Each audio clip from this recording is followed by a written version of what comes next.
மணப்பெண்ணின் பிரத்யேகமான திருமணம் விவாஹா தி சென்னை சில்க்ஸ்.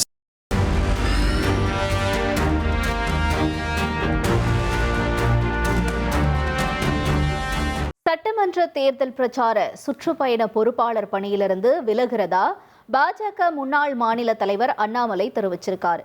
தந்தையினுடைய உடல்நிலை காரணமா கட்சி பணி செய்ய முடியாத நிலையில இருக்கிறதா அவர் விளக்கம் கொடுத்திருக்காரு.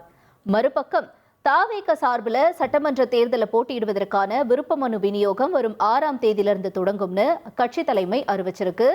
இன்றைய முக்கிய அரசியல் நகர்வுகளை விவரிக்கிறார் செய்தியாளர் ரமேஷ். Over to you. சட்டமன்ற தேர்தல் நெருங்கிவிட்ட நிலையில் அரசியல் களமும் பரபரப்பாக நகர தொடங்கிவிட்டது.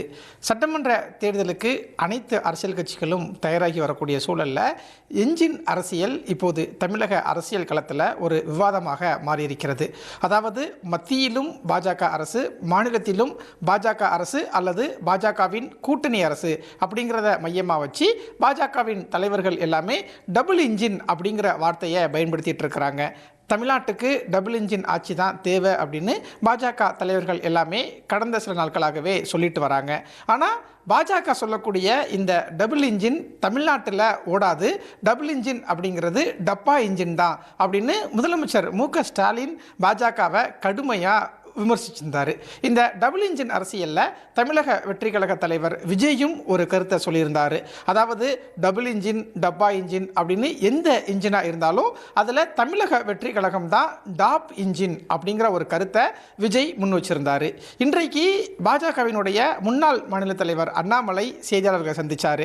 அப்போது விஜய் டாப் இன்ஜின் அப்படின்னு சொல்கிறாரே அப்படின்னு அவர்கிட்ட கேட்டதுக்கு அண்ணாமலை பதில் அளிச்சிருந்தார். அதாவது விஜய் கிட்ட வண்டியும் இல்லை, பெட்ரோல் இல்லை, டீசல் இல்லை, வண்டியை ஸ்டார்ட் பண்ணுறதுக்கு ஆள் இல்லை, அவர்கிட்ட இன்ஜின் இல்லை. முதல்ல தாவேக தலைவர் விஜய் 234 சட்டமன்ற தொகுதிக்கும் வேட்பாளரை அறிவிக்கணும், அவர் வெளியில் பிரச்சாரம் பண்ணணும், அதுக்கெல்லாம் பிறகு அவர் டபுள் இன்ஜினை பற்றி பேசட்டும் அப்படின்னு அண்ணாமலை ஒரு விமர்சனத்தை முன் வச்சிருந்ததை பார்க்க முடிந்தது. அதே மாதிரி அதிமுகவை ஊழல் சக்தி அப்படின்னு விஜய் சொன்னதுக்கு அப்புறமா அதிமுக தலைவர்கள் எல்லாருமே விஜயை கடுமையாக விமர்சிக்க தொடங்கிட்டாங்க. இன்றைக்கு அதிமுகவினுடைய முன்னாள் அமைச்சர் ஜெயக்குமார் செய்தியாளர்களை சந்திச்சிருந்தார். அப்போது தாவேகா குறித்தும் விஜய் குறித்தும் பல்வேறு கேள்விகள் முன்வைக்கப்பட்ட போது ஜெயக்குமார் பதிலளித்து பேசினார். அப்போது விஜய் திரைத்துறையில் நடிகராக இருந்தார். அந்த நடிகராக இருந்தப்ப சம்பளம் வாங்கினார். அந்த சம்பளம் எல்லாமே கருப்பு பணமா வெள்ளை பணமா அப்படின்னு விஜய் சொல்லுவாரா? விஜய் இதுவரைக்கும் எவ்வளவு ரூபாய் வரி செலுத்தி இருக்கேன் அப்படின்னு அறிவிப்பாரா அப்படின்னு எல்லாம் விஜயை முன்னாள் அமைச்சர் ஜெயக்குமார் விமர்சித்து பேசியிருந்தார்.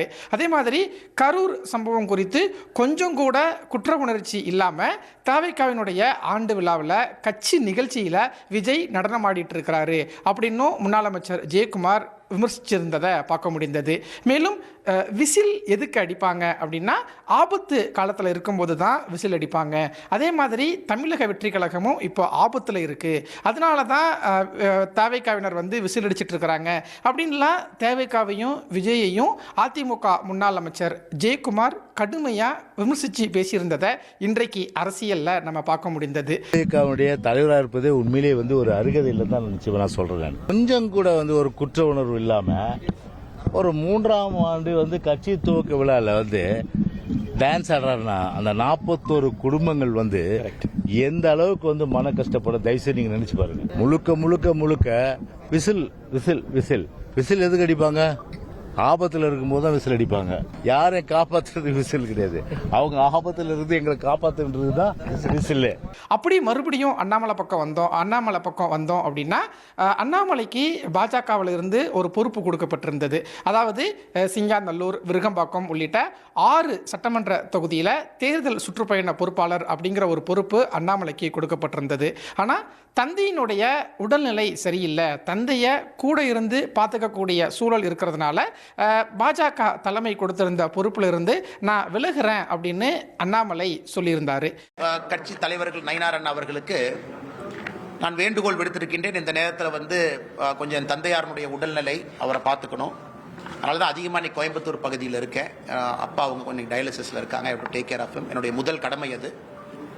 அதனால் இன்றைக்கி அந்த அடிப்படை வேலைகள் என்னால் செய்வதற்கான சாத்தியக்கூறுகள் இல்லை. என்னால் அதிகமாக ட்ராவல் பண்ண முடியாதுங்கிற வேண்டுகோளை வச்சிருக்கிறேன்.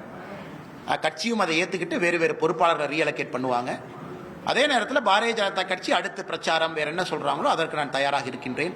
அண்ணாமலையினுடைய இந்த அறிவிப்பு ஒரு பெண்குயின் வீடியோவோட தொடர்பு படுத்தி பார்க்கப்படுது. அதாவது சமூக வலைதளங்களில் ஒரு பெண்குயின் வீடியோ ஒன்று இப்போ வைரலாக பரவிட்டு இருக்கு.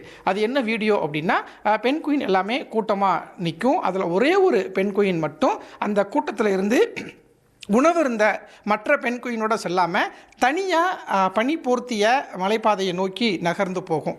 அதே மாதிரி பாஜகவினுடைய முன்னாள் மாநில தலைவர் அண்ணாமலையும் பாஜக தலைவர்களோடு நிற்காமல் தனிச்சு ஒதுங்கி நிற்கக்கூடிய முடிவை எடுக்கிறாரா அப்படின்னு எல்லாம் அவர் மேலே ஒரு விமர்சனம் முன்வைக்கப்பட்டிருந்தது. அதனால் இந்த பெண்குயின் வீடியோவை தொடர்பு படுத்தி அண்ணாமலையிடம் செய்தியாளர்கள் கேட்ட கேள்விக்கு சில நேரங்களில் பெண்குயின் மாதிரி அந்த ஒற்றை பெண்குயின் மாதிரி இருக்கிறது தவறில்லை அப்படின்னு அண்ணாமலை சொல்லியிருந்தார். இதுவும் இப்போதைய அரசியல் சூழலில் ஒரு முக்கியத்துவம் வாய்ந்த ஒன்றாக நாம் பார்க்க வேண்டியிருக்கிறது. அதே மாதிரி ஆளுங்கட்சியான திமுக பக்கம் வந்தோம் அப்படின்னா, திமுக சார்பில் ஏற்கனவே தமிழ்நாடு தலைக்குனியாது அப்படிங்கிற பிரச்சாரத்தை முன்னெடுத்திருக்காங்க. அதே மாதிரி தேர்தல் அறிக்கையை தயாரிப்பதற்காக குழு அமைச்சிட்டாங்க. ஆனால் கூட்டணி கட்சிகளோடு தொகுதி பங்கீடு பேச்சுவார்த்தையை நடத்துறதுக்கு இப்போ வரைக்கும் திமுக ஒரு குழுவை அறிவிக்கலை. காங்கிரஸ் கட்சி என்ன சொல்கிறாங்க அப்படின்னா, நாங்கள் திமுகவினுடைய அதிகாரப்பூர்வ அழைப்புக்காக காத்துக்கிட்டு இருக்கோம் அப்படின்னு சொன்னாங்க. அதனால முதலமைச்சர் மு.க. ஸ்டாலினிடம் இன்றைக்கு ஒரு கேள்வி கேட்கப்பட்டது. திமுகவினுடைய கூட்டணி பேச்சுவார்த்தை குழு எப்போது அறிவிக்கப்படும் அப்படின்னு முதலமைச்சரிடம் கேட்டதற்கு, விரைவில் கூட்டணி பேச்சுவார்த்தைக்காக குழு அமைப்போம் அப்படின்னு முதலமைச்சர் பதிலளித்திருந்தார். அதே மாதிரி புதிய எதிரி குறித்து உங்களுடைய கருத்து என்ன அப்படின்னு முதலமைச்சர்கிட்ட கேட்டிருந்தாங்க. குறிப்பாக புதிதாக அரசியல் கட்சி தொடங்கக்கூடிய தமிழக வெற்றி கழக தலைவர் விஜய் திமுகவுக்கும் தவேகவுக்கும் இடையே தான் போட்டி அப்படின்னு சொல்லிட்டு வராரு. இதெல்லாம் வச்சு முதலமைச்சர்கிட்ட புதிய எதிரி குறித்து உங்களுடைய கருத்து என்ன அப்படின்னு கேட்டிருந்தாங்க. அதற்கு முதலமைச்சர் மு.க. ஸ்டாலின் பதிலளிக்கும் போது, நான் யாரையுமே எதிரியாக பார்க்கறதில்ல, அனைவரையும் நண்பராகத்தான் பார்க்குறேன் அப்படின்னு முதலமைச்சர் பதில் சொல்லியிருந்தார். இப்படியாக சட்டமன்ற தேர்தல் நெருங்கிவிட்ட சூழல்ல அரசியல் களமும் அரசியல் கட்சிகளுடைய இந்த பரபரப்பு பேச்சுகளும் ஒரு விவாதமாக மாறியிருக்கு அப்படின்னு தான் சொல்லணும்.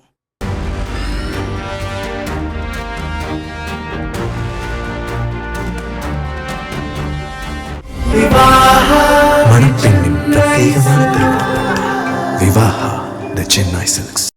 1,26,00,000 மனங்களை வென்ற தந்தை டிவி யூடியூப் சேனல். தவிர்க்க முடியாத தம்ப்நெயில்ஸ், கலக்கலான கான்டென்ட்ஸ். நீங்களும் இந்த குடும்பத்தில் இணைய இப்பவே சப்ஸ்கிரைப் பண்ணுங்க.